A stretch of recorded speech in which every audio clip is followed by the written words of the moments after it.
Hello, everyone, and thank you for attending today's webinar, Planning Your Workforce During Turbulent Times. We recognize that these are hectic and challenging times for many of us, so we appreciate that you've taken the time to join us for today's session. This webinar is part of our Looking Forward with Workday webinar series, which started over a year ago and has really evolved to allow us to share the ways we support organizational agility and managing your people and business through change. Before we begin, I want to cover a few housekeeping items. At the bottom of your screen is a gray bar with icons for widgets, most of which are already open on your screen. All the widgets are resizable and movable by dragging from the corners, so feel free to move them around to get the most out of your screen space. All the way to the left is a help icon. You'll find resources there and information in case you run into any technical issues.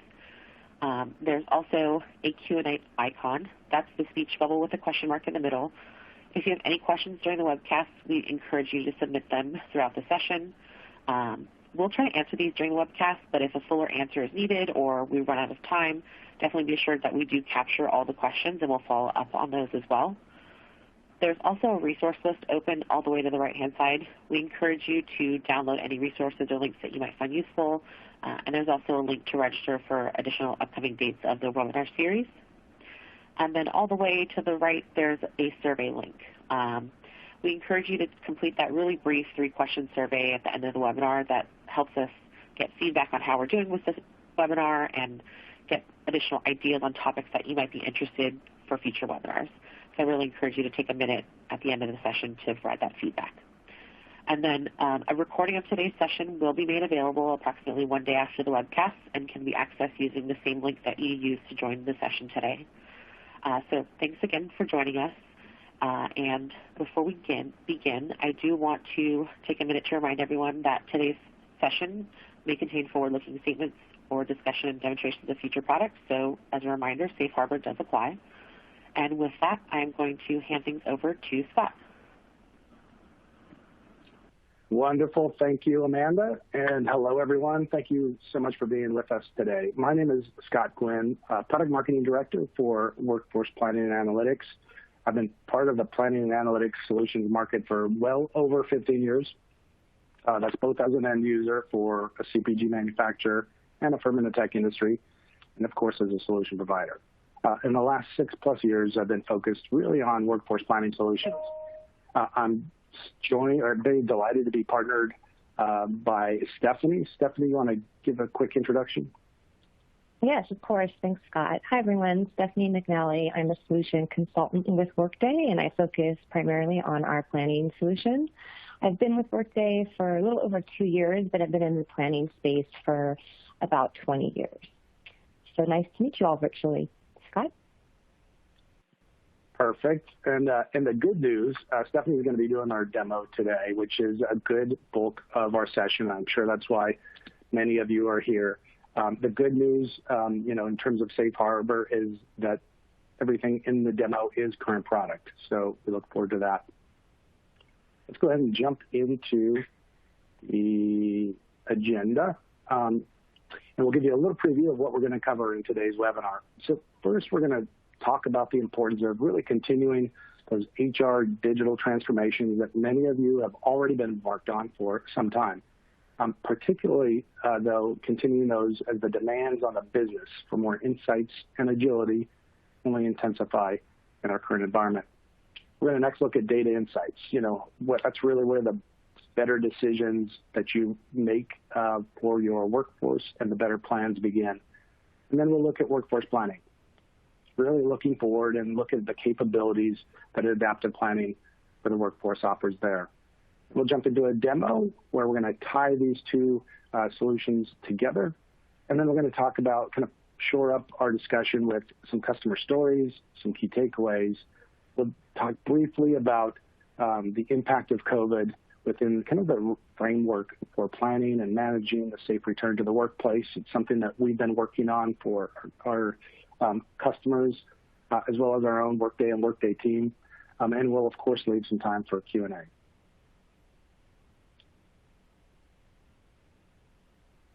All right, so our goal for this session is really all about sharing how you as an HR leader, as a business leader, or a workforce analytics and planning professional can make better workforce decisions faster in any business environment, including this one. and even really before the current health crisis. The business environment that we had all been operating on across industries was facing a number of powerful forces. We've all been feeling them, right? Data exploding. And with it, the good news, the ability to mine that data.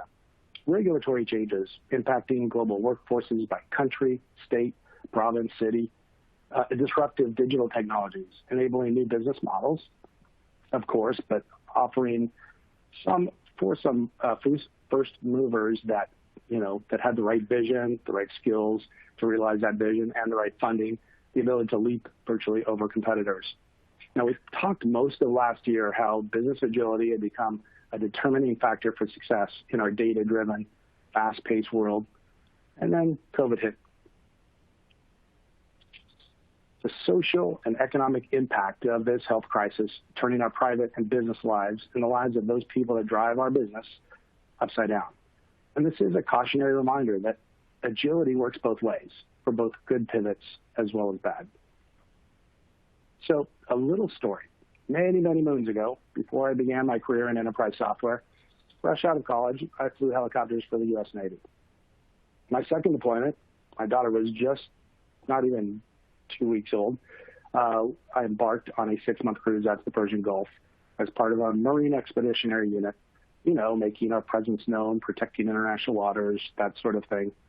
Only about 2/3 of the way there, we were urgently diverted to Somalia to secure the airport in Mogadishu as the beachhead for a humanitarian relief effort to shore up widespread hunger and near starvation among a wide swath of the population there.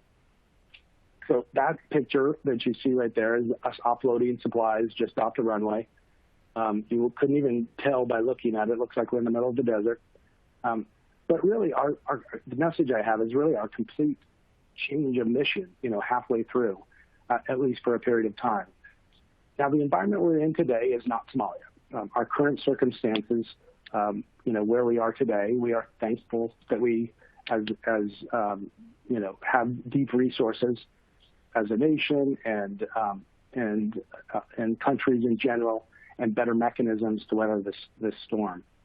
But this pivot to address much more basic people needs, much like what many of you, whether in HR, finance, operations, are going through today, is very real, and it's in parallel with planning for business continuity.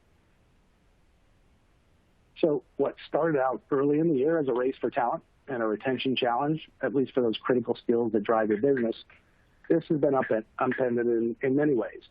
Every one of us has been impacted, both professionally and personally. As HR and business leaders, you've had to completely rethink the impact of the business, now, near term, long term, but also how your workforce plans need to be adjusted in alignment with this environment. Do we keep some of our remote workers remote? How do we get them back to work safely? Josh Bersin has written some timely research talking about that very topic, the topic of COVID, and really offering a big reset opportunity for HR. The link is at the bottom of the screen, as you see. And his last point, number 5, that really hit me. There is a weightiness to the decisions and plans that you are making, a deep need for all of us in HR in this high unemployment environment to get our workforce planning right.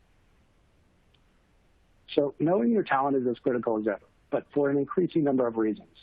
Staffing for digital online channels and businesses is actually accelerated for many of you. And so here the challenge of sourcing that talent is still acute. But maybe you're looking even more closely at your own other parts of the business where you can source those people with similar skills or through a modest upskilling effort. For other parts of the business, you're likely faced with rationalizing your current skills capacities of the workforce against forecasts for a new normal that perhaps is less than what it was before. Now, balancing these factors and finding creative ways to retain the talent you worked so hard to grow, getting that right talent in the right role at the right time, this is a daunting challenge, having to reset many of those plans. So Workday can help. First, Workday HCM. As the single source for data for organizations related to the workforce, you get that critical worker data to help both make important business decisions. Perhaps it's in response to the global pandemic, but also it's about making adjustments to your workforce plans for the recovery ahead. one system delivering rich data and insights for a holistic view of the workforce in the context of HR programs and in the context of worker life situations, their work history, their skills, experience that they're bringing. And armed with this information, now you can better prepare and protect your organization's workforce. Say you track essential and remote workers, stay connected to gauge worker sentiment to support them during these really unprecedented times, while simultaneously trying to help the organization maintain business continuity through these near-term shocks to revenue streams and in the face of evolving health guidelines to reopen business locations. My colleague, Vanessa Danziger, she focuses on workforce analytics, likes to remind me that analytics is not all about servicing information to help you in your workforce planning efforts. It's about making better transactional decisions too. And she's right, of course. Indeed, it's all about the data, surfacing that data at the right time for better transactional decisions at almost a daily cadence. And on the right, you can see how that cadence might manifest itself. On the left, it's really about better plans at perhaps a less frequent cadence, but one that was even gaining frequency before the current crisis. Maybe it's from annual to semi-annual to quarterly, monthly, perhaps even more frequently than that if you happen to be in retail or operational functions. In each of these, Workday can help. So workforce analytics help HR teams keep a pulse on the status and needs of their workers as you look to safely reintroduce them to the workplace, monitor risks, rationalize talent in the way of roles, jobs, skills, and by location for near-term needs and the path back to recovery. With Workday HCM, Prism, and People Analytics, you can surface Workday data and external data, including COVID-19 community data, and blend that with high-volume operational data for contextual insights that drive workforce plans and return to the workplace decision plans. Each of these analytic solutions are just one piece of a broad set of solutions, what we at Workday talk about as an analytics journey. So at the core, everyone needs clean, secure data. Workday absolutely provides that from a foundational perspective, surfacing that content in the way of dashboards and reports. Prism integrates external data to layer in that contextual data for better decisions and plans. Self-service refers to the capabilities like drill down, slicing and dicing by dimensions that you can leverage with dashboards, reports, or discovery boards. Users get the answers they need on their own with less reliance on IT. And finally, Workday People Analytics, our newest offering, powered by augmented analytics, can scan massive amounts of data quickly to surface and prioritize those insights that you might have otherwise missed, tailored to your role in an easy-to-consume format. So organizations are grappling with difficult new questions from employee well-being, adjusting workforce compensations, optimizing organizational structure, to addressing shifting skills, gaps, and retention. And that's both of critical skills and your top performers. And Workday helps answer these questions, offering a range of delivered customized tools in Core, Prism, and People Analytics to monitor and understand your workforce. From the CEO and the CHRO down to the manager and HR business partner, Workday helps you get the right information into the right hands so that you can effectively guide the organization through these very challenging times that we've got. And with these insights gained, you look forward, taking advantage of Workday Adaptive Planning for the Workforce, offering powerful multidimensional modeling and scenario planning to help organizations both plan for the return of workers to the workplace and strategically plan their workforce for business recovery. Woven together, the intertwining synergies of analytics and planning help you to surface hotspots and opportunities and put in place plans to address them, as identified by HR programs along the employee journey, talent acquisition and onboarding, learning and development, organizational deployment, and retention. And this is a great way to reference, where to get started using adaptive planning for your workforce planning needs. Now, areas where HR leaders often look to address first are typically around organizational deployment, workforce planning use cases, like headcount and cost planning, resource capacity planning, organizational planning, And in the next slide, strategic planning and skills-based planning. All this fits within what we call the workforce planning maturity curve. They then will expand to strategic workforce planning or skills-based planning use cases, starting small and working their way up. Some organizations, however, with an acute need to identify and better plan their critical skills will actually leapfrog all of those and start right off the bat with skills-based planning. Now, we're about to give you a poll question just before I turn it over to Stephanie. But before I do, let's drill down just a little bit. Actually, we did do it. I was going to offer a few insights on these, but let me just do that first. So first, I'll give you a few insights on these skills while we present the poll question. So let's go ahead and see if you can find it there. And starting with headcount and cost planning. Now, perhaps most of you are interested in better collaboration with the business and finance, deploying and combining top-down and bottom-up workforce planning from a single source of data, right? Feeling more confident in the numbers that you agree to and move forward with. Commerce Bank is a good example.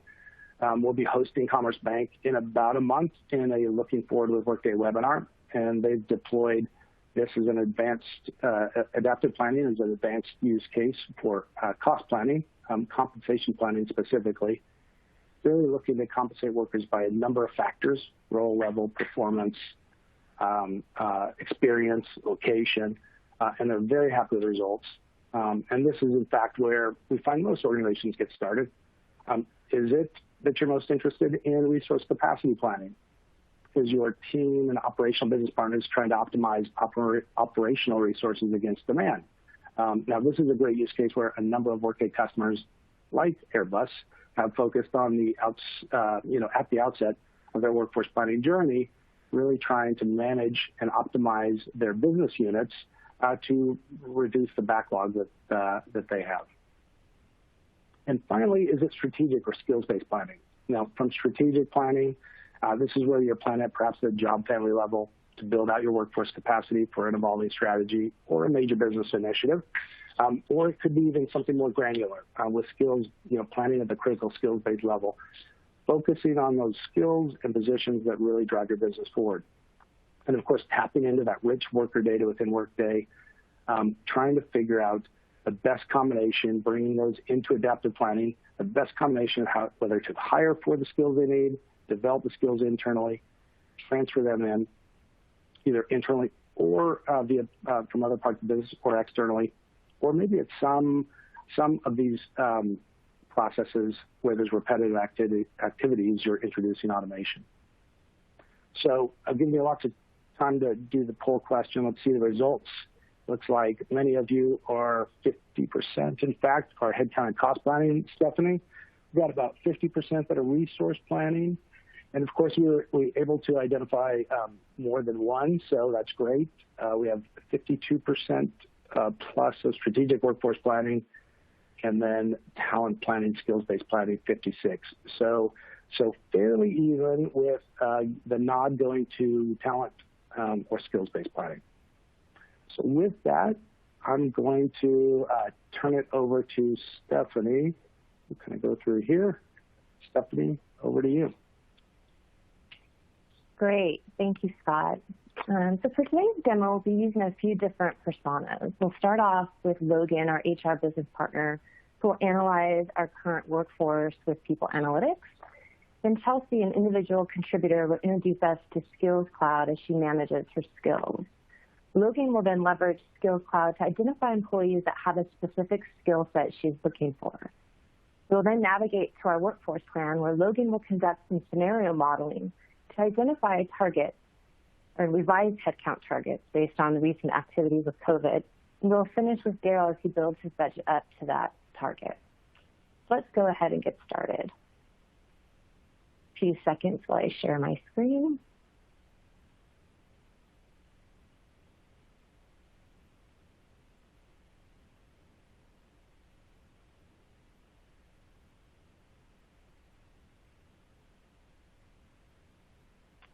Great.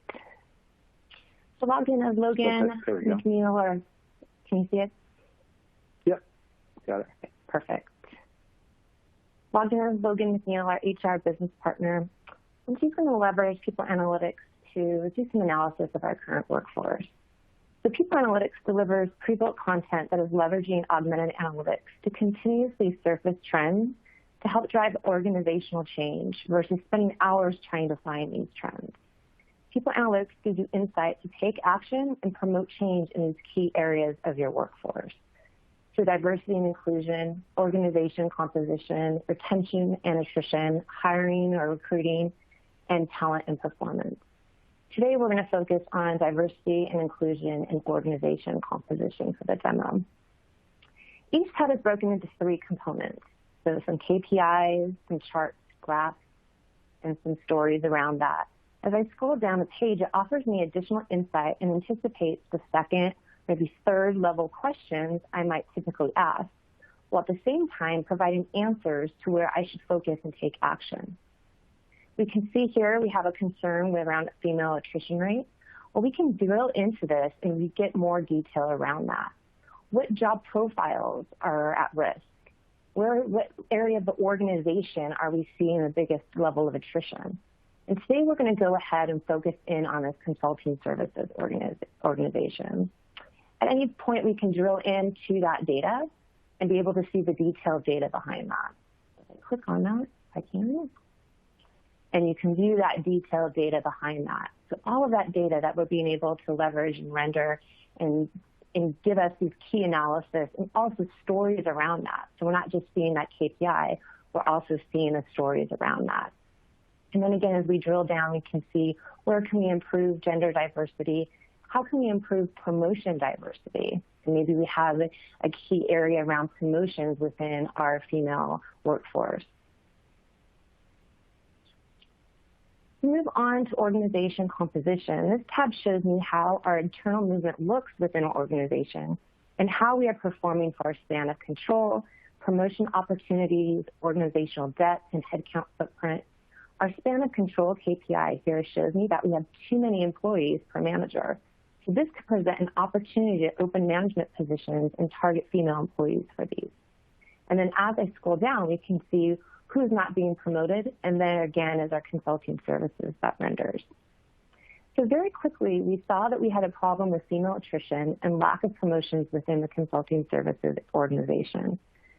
As we move forward in the workplace with key initiatives, projects, we need to address the resource health issues we are experiencing by looking to promote and develop our female consultants to help effectively manage these projects. We may not be promoting at this time, but what we can do is start to develop skills and train our employees for when we are back to that new normal. And one key component is being able to identify skills individuals have to help me do just that.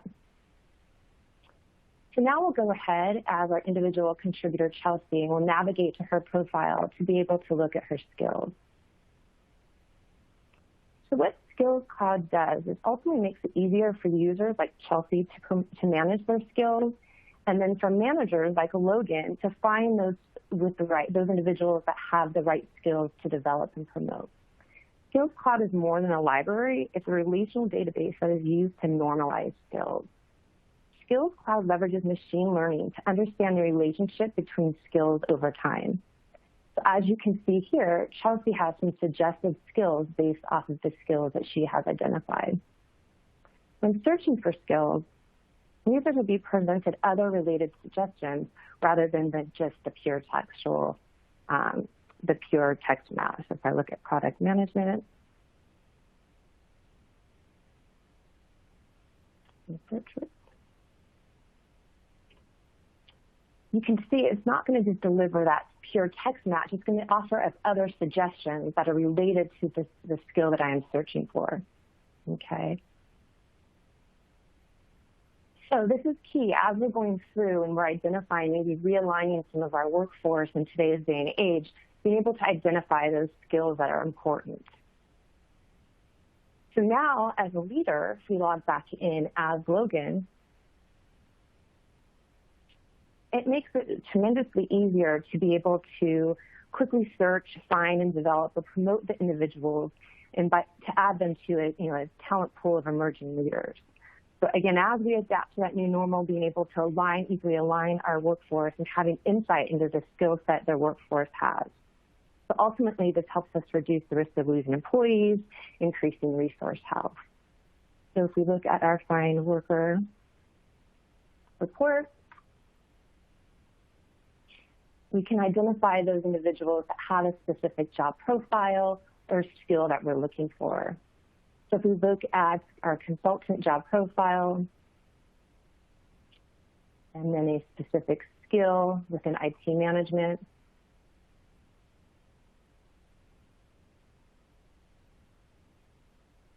we can see our friend Chelsea Wood that has a specific job profile and skill set that we need. Again, maybe we're not promoting at this time, but being able to identify a learning path that Chelsea can take to it when we are ready to promote her, she is ready to do so. So we started today by talking about all the foundational data that lives within Workday, the reports, the analytics, and the processes that give us a great starting point to our workforce plan. With Workday, you can always look at historical trends, timestamp reports, or even prompt for future dates. What this can do is give us great insight into where we were, where we are. What this cannot provide for us is truth planning scenarios where we can create multiple different what-if scenarios, multiple different plans, and multiple different reports off of those versions over a period of time. So taking all of this rich foundational data that we've seen and now being able to plan with that.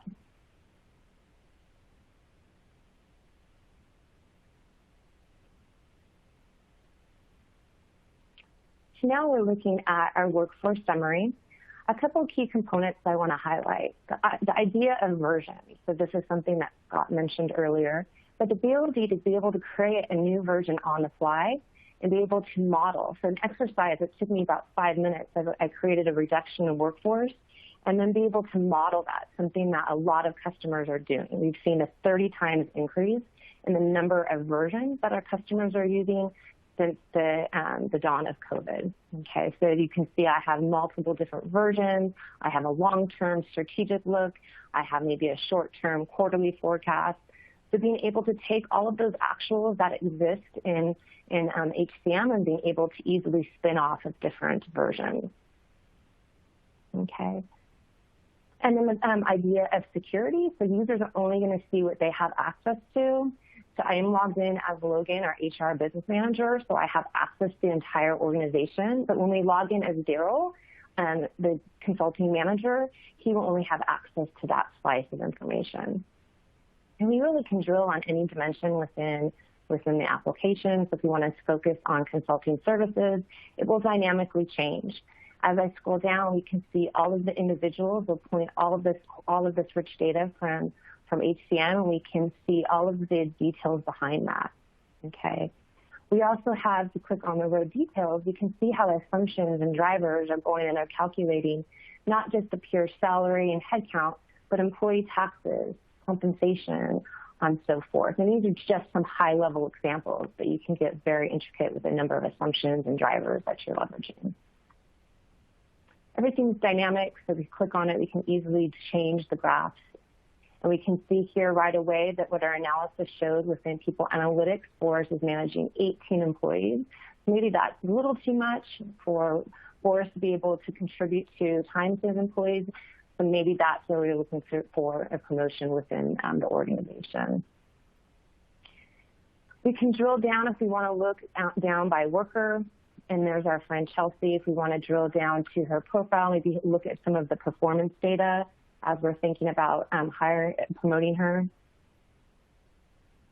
And it will bring us right back into her profile, where we can look at her performance review, etc.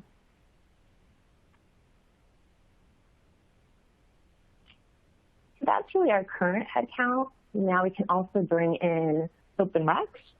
So we are looking at this 2020 plan that we created prior to COVID. As you see, when we navigate over to the reduction in workforce, what I've done is easily frozen all of these requisitions and immediately can see the cost impact with that. But very similar to what we saw with Chelsea, as we're going through our planning process and we have a question on where we are within the hiring process for a specific job, or a specific open requisition. We can drill right into the details and see where we are from on a recruiting perspective.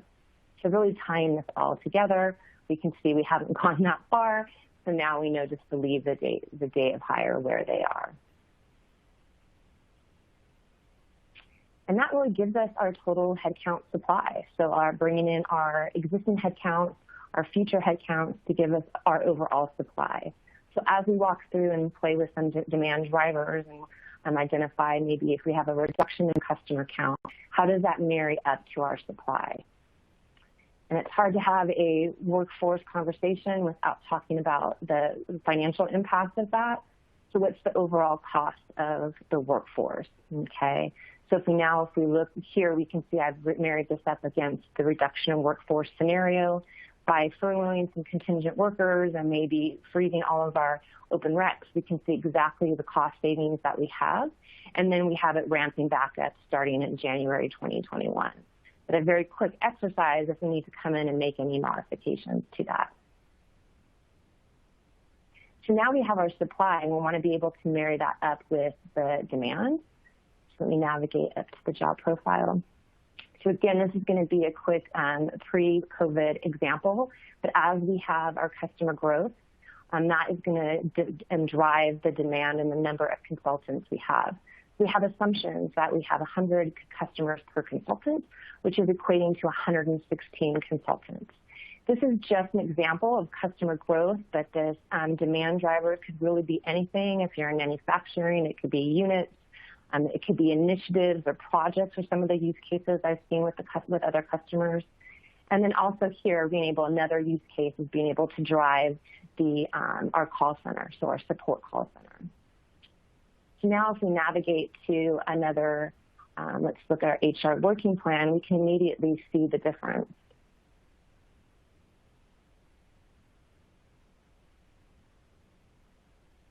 So now just playing with some drivers, now we're assuming 155 customers per consultant, which equates to 75 consultants, but we can also bring in other assumptions. Well, how is that going to impact employee satisfaction if we're increasing the number of customers that a consultant is needing to manage?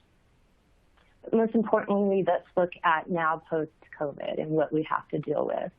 In this case, we have a reduction in customers. So we're looking here, we could see we have a net reduction in customers. We're slowly ramping up as we go through out the 5 years, but immediately we can see the impact of our reduction in workforce. So we've gone from about 100 consultants to now we only need 63 consultants based on this customer growth.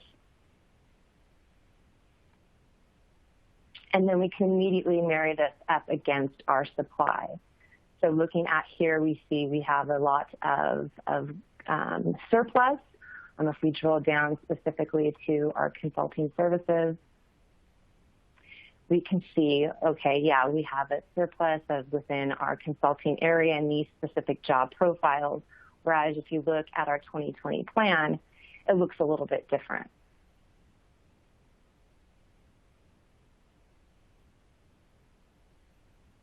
And if we look down to our consulting services, you can see it looks a little bit different where we have a deficit, okay? And then you can expand that to skills, so being able to do skills analysis, supply and demand.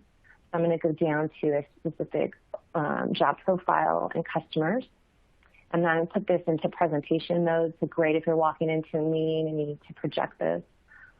Or if you're remote and you need to project it, like we all are, you can easily do that in presentation mode. And you can identify the skills gap. So we're bringing in all those skills by individual. So we've gotten all of Chelsea's skills, and we're marrying this up against a job profile. So for a plan, we assume a job profile has a specific skill set that they need, and we're marrying those two up to be able to give us the deficit or surplus that we may have. And then we can immediately put that plan into action. So this was our pre-COVID plan. We have the deficit of those employees. So what do we need to do? Can we recruit? Can we develop? Can we transfer? And then we have assumptions or costs associated with each of those, and then we can see the overall cost impact. We can take this a little bit further and look at the targets. And we can break this down by year or by month. Let me navigate down to a specific level.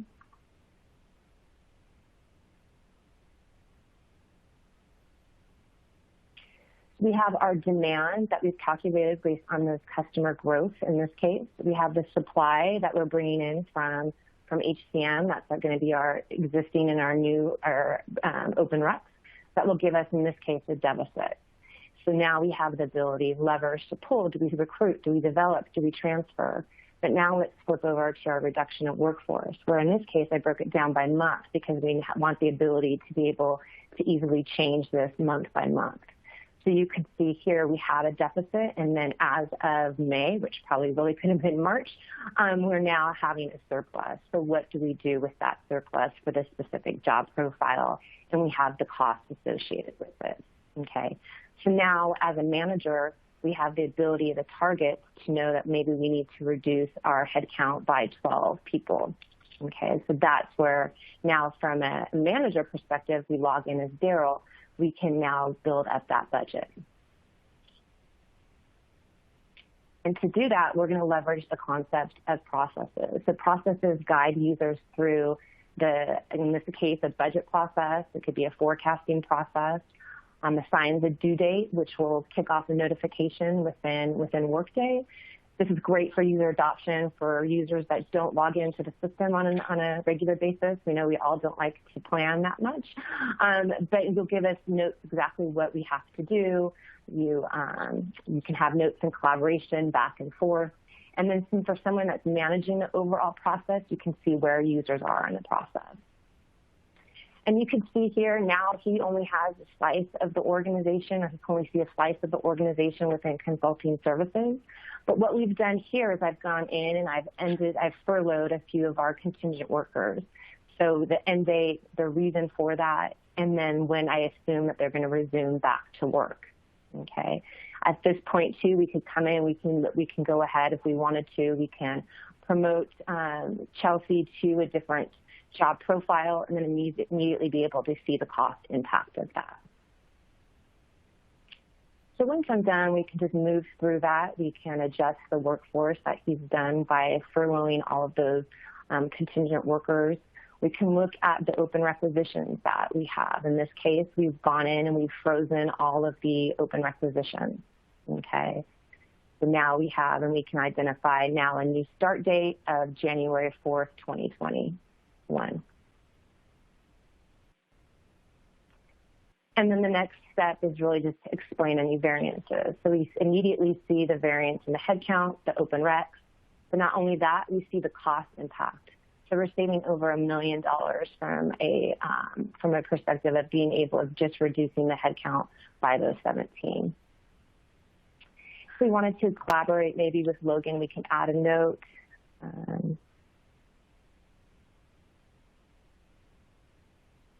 Reduce headcount. And then now she'll be able to come in and view that variance. And then the final step, we can review this departmental plan. I like to show this just to show the ability to be able to slice and dice their information by any dimension. So you can see all of these different dimensions we have available. We can go ahead and easily pivot that. So if we want to be able to look at our workers by job profile, by location, by management level. I also had another use case recently with a customer. They want to be able to look at the workers' preference. Do they want to be remote or do they want to go back into the office? And then being able to do the cost impact as well with that. So we can review that departmental plan, and then we can submit this plan. Now he has access to, or he is responsible for the entire consulting services. He could do one level by, approve one level at a time, or he can approve the whole level. And then this will approve all sub-levels. And then Logan will receive a notification that a plan has been submitted to her. So then if we navigate back to Logan and be able to review a report, and now she'll look at the view of the entire organization. She's not looking just at a specific slice of the organization. You're not having to run consolidations, aggregations. She's looking at the total supervisory org. And not only that, but she sees the note from Daryl. Okay?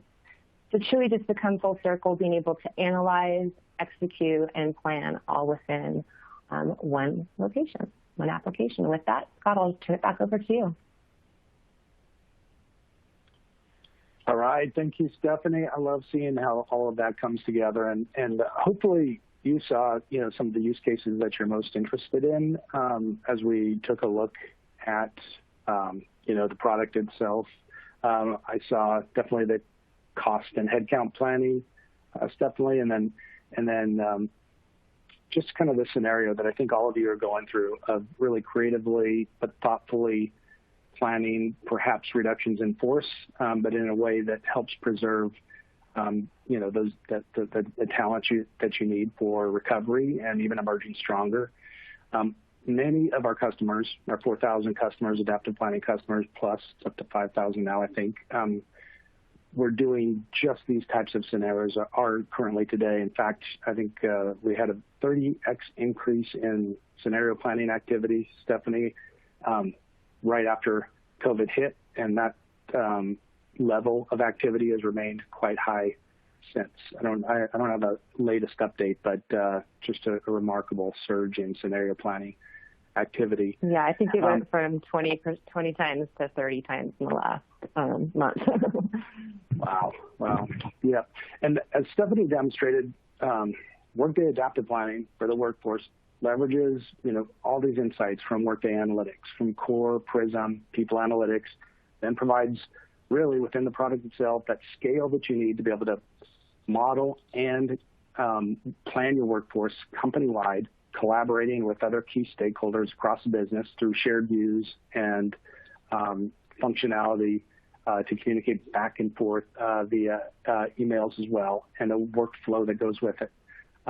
But in each one of these, really helping you to do all these, headcount and cost planning, strategic plans, just as Stephanie was able to demonstrate, drilling down to the position level and using that to drive some of your skills-based planning. So really planning the right workforce mix, so for today, in today's environment, and tomorrow, and balancing your organization's ability to respond, to recover, emerge stronger while preserving, again, your most valuable asset, your people. So all this requires really thoughtful collaborative planning, and this solution provides just that. So as the next slide, I want to just kind of give a nod to some of the use cases around the COVID environment that we're seeing today. This is a quote from a customer in the healthcare space.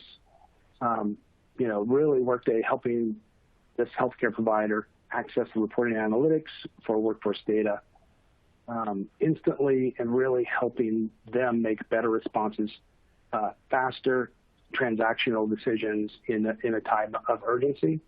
And not here, but I'll offer you a quote in the workforce planning space, and this is from a senior project manager of enterprise solutions at one of our university customers who said, with Workday and adaptive planning, we can see what's going on in real time, and that gives us huge power in decision-making going forward.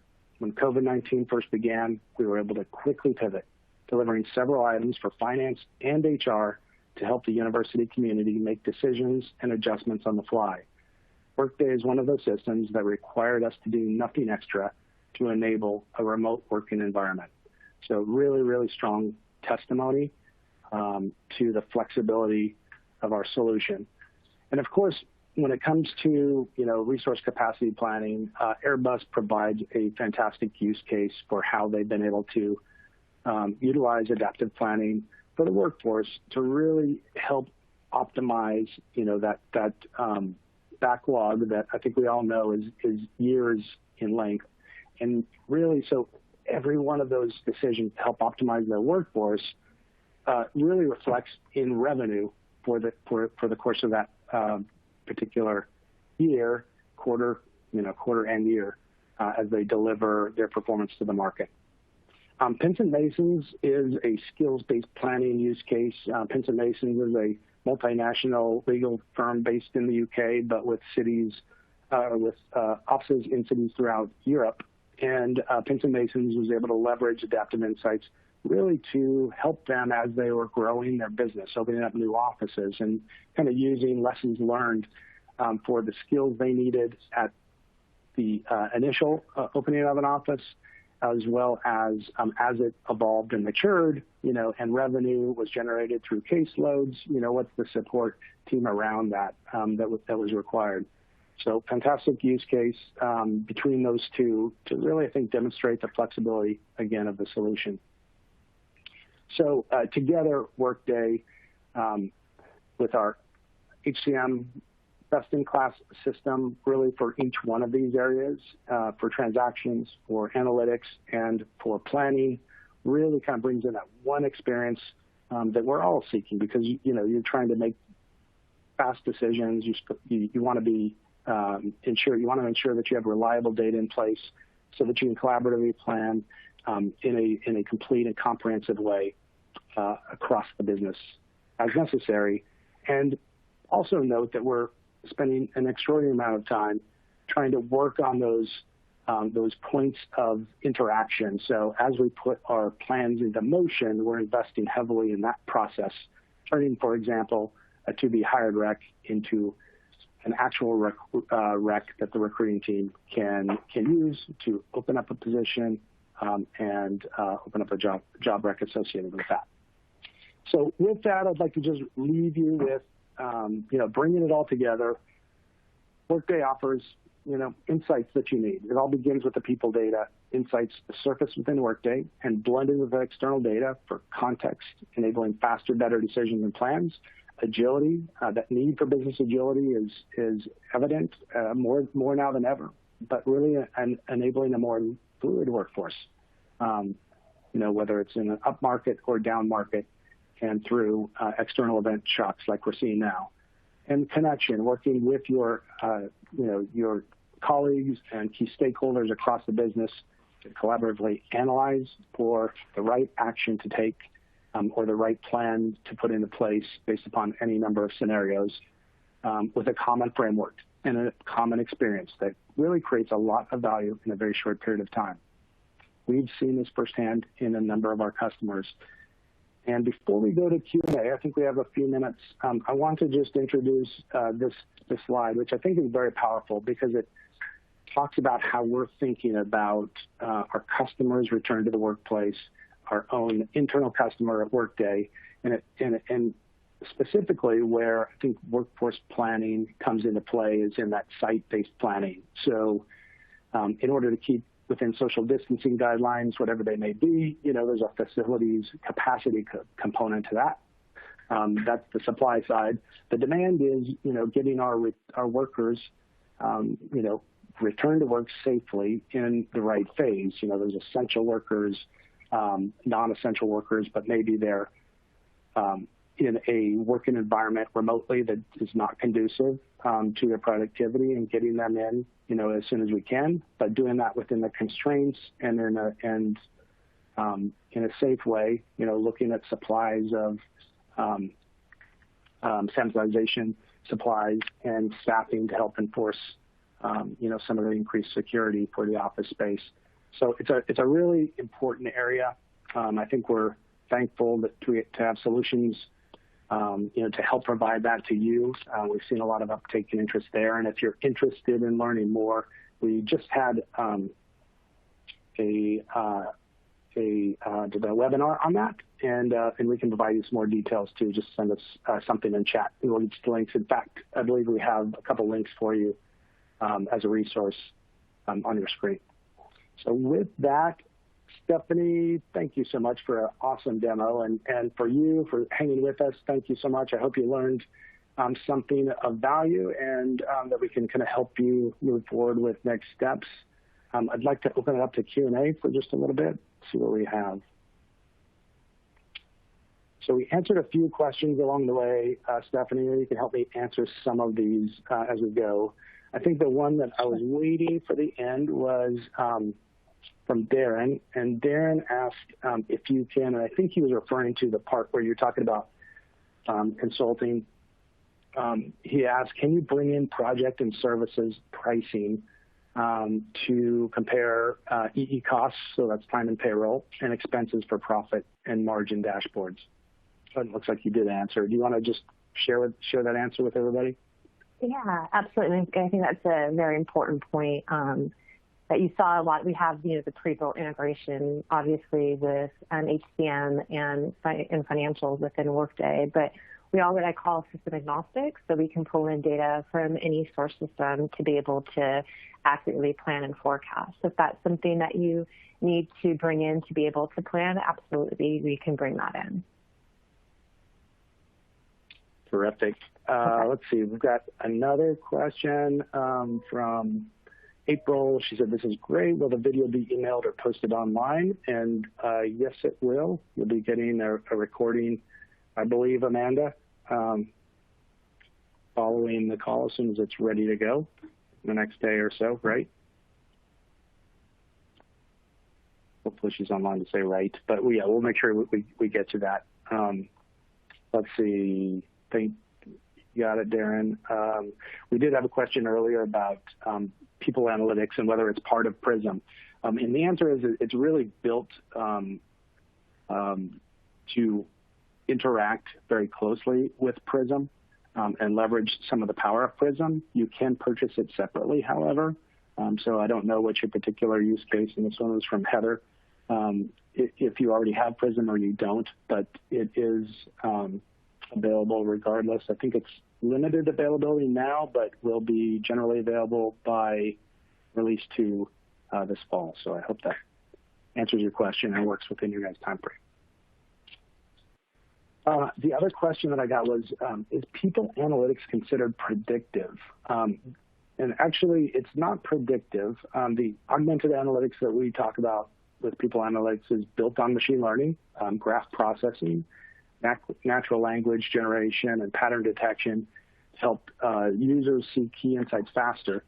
So the power really lies in its ability to surface these insights that maybe you don't catch yourself. And we all know that we're awash with a lot of information. So this ability to surface that, provide alerts for you is super powerful. Very dynamic, generating surface anomalies, for example, when it's looking at historical data, and allows you to drill down further for key details, many times within Prism in the scenarios that I've seen demonstrated. Stephanie, would you add anything to that?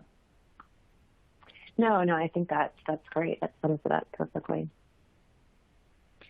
Wonderful. Well, I don't see any other questions coming in. Again, thank you all for attending. Really appreciate it. And please let us know how we can help you on your journeys. Thank you, everybody.